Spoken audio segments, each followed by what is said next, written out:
Costume అమ్మాయి డైరెక్ట్గా తీసుకున్నట్టుంది కదా, అది చూడమ్మా, అది మిడిల్ అమ్మాయి బాగుంది.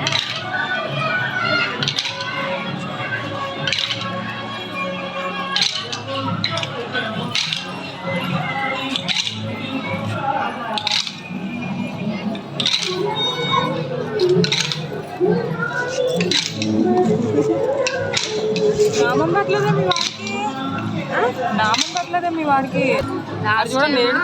క్రిస్మస్కి ఫ్రీ చేయమని పంపించుకున్నారు మా అబ్బాయి. అయితే మా ఊళ్ళు మనమేం క్రిస్టియన్స్ అని అడిగారు. అయితే నేను వాళ్ళు వద్దని బలవంతంగా చేశాను, వాళ్ళు వద్దన్నా చేశాను, పంపించాను. తర్వాత ఇంటికి కాసాను, వాళ్ళు కాస్త కాసాలని వదిలేసాను.